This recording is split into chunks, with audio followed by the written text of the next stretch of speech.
Welcome to this video, everyone. So I'm going to be going over some hardware again. I have the Tri-Wing or Y-bit size 0 and size 1, as well as both the game bits, as I've talked about, 3.8 and 4.5. So we are going to go over some disassembly of some Nintendo consoles that use those. So this GameCube controller and the Switch are going to use the Tri-Wings as well as the Philips bit. And this N64 right here is going to use the game bit. So the N64 is going to take some time. So I'm going to set it aside for right now. And we're going to get onto the GameCube and Nintendo Switch. Alright, so I got the simplest one first. We got the GameCube controller. And in there I have the Y-bit or Tri-Wing size 1. So we're going to snap out all these screws. Screw out all these screws.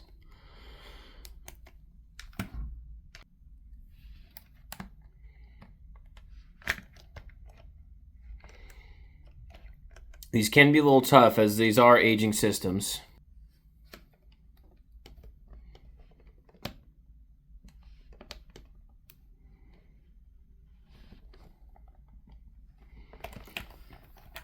You also got to make sure, because I'm feeling in this scenario right now that the screw that's in here is having trouble gripping on the driver bit. So you got to be careful that you're pushing down hard enough and that you're not, having a bunch of spinning like this is right now, because it can tear up the screw and it can also tear up the bit.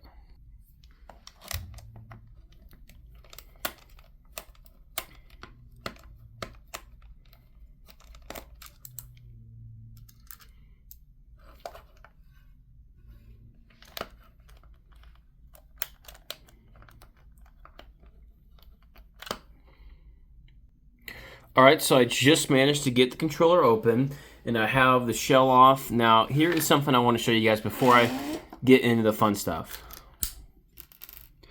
So I don't know if you could tell, but it's something I realized that the reason some of the screws are being a little tough with me is that they are corroding. They're having a little surface corrosion, which makes it difficult for the driver bit. These ones don't seem to have it as bad. But with the surface corrosion, and actually there's some corrosion there on the shaft, it can get hard for the driver bit to properly seat in the holes in the wings. So that can also contribute to it having trouble unscrewing. All right, so now we're onto the circuit board, and we got the controller wire zip tied here to prevent it from getting unraveled. So this is the control board, and this is how some of it's going to be cleaned out. This is the conductive pad, which is for the buttons here, and these are the buttons actually right here.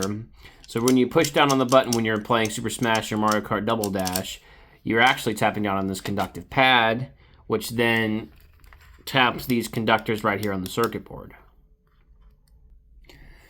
Alright, so I got some alcohol in the container, and I also took out the D-pad, conductive pad right here, and we're going to clean it all out. Is that they got some nasty dust, and that can interfere with their operational abilities.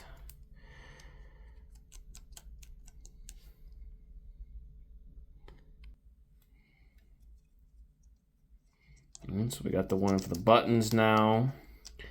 Now, I'm sure as many of you can see, I have the screws soaking in the alcohol too.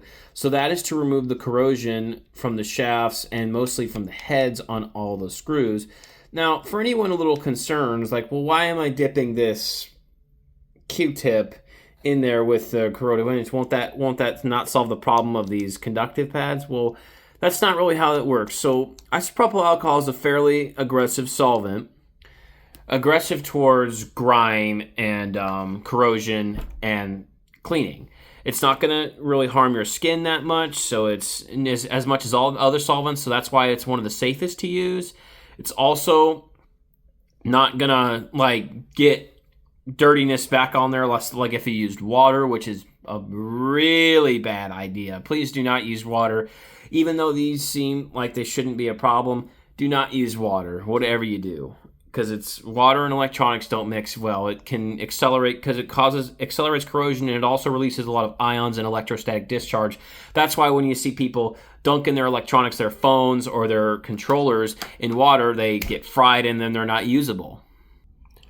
All right, so I was able to get all of the conductive padding cleaned out. Now we're gonna move on. Now I'm gonna get this all the screws back in. They're got a good amount of the corrosion off. So I'm gonna get this all back together and then we're gonna move on to the Nintendo Switch. All right, so now I'm onto the Nintendo Switch and I'm gonna explain in just a second where you would need the tri-wing screwdriver. So as you can see, where you'll need the tri-wing is here on the Joy-Cons.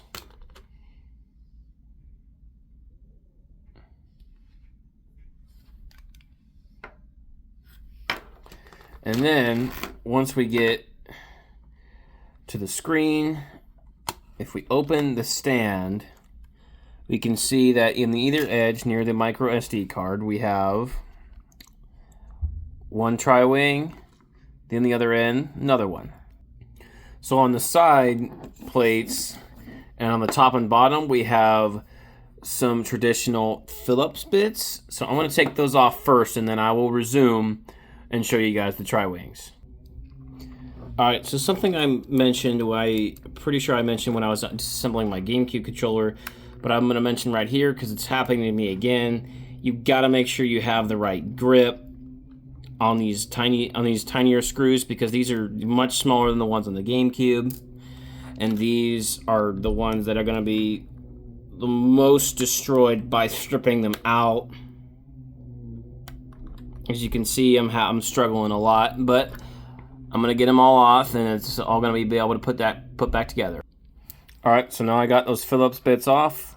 Phillips screws off. We're gonna get onto these tri-wings now. All right, look how tiny that is. If you are disassembling your Switch, you've got to make sure you're careful. Can't even see it in the camera; it's blurry.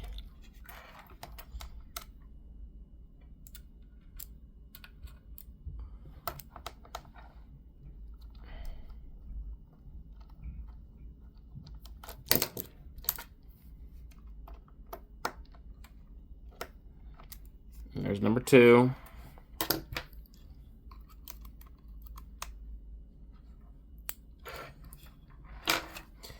All right, so the Phillips bits got out the rails for the Joy-Con, so we are going to try and get this baby open now.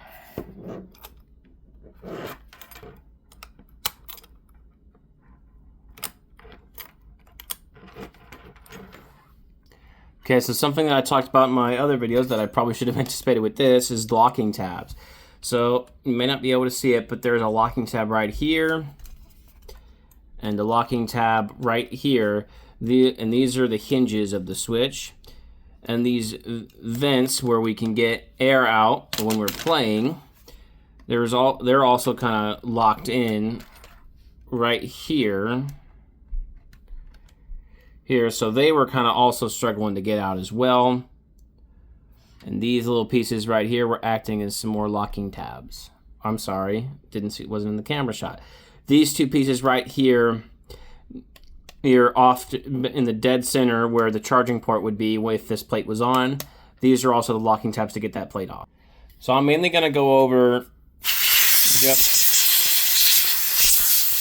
clearing this thing out with some dust because there's a lot that I need to take out of the Switch, and it works fine right now. It's not having any problems, but this dusting right here is what you need to do because I have noticed it gets a little excessively hot. So blowing our vents out, blowing some dust out of this will help it circulate airflow better. So I'm going to start putting these white screws back on. All right, I hope you enjoyed that video. I'm glad I got to show you how to move out and disassemble some Nintendo consoles using the tri-wing. And in the next video, you will see me disassemble my N64 with the Game Bit.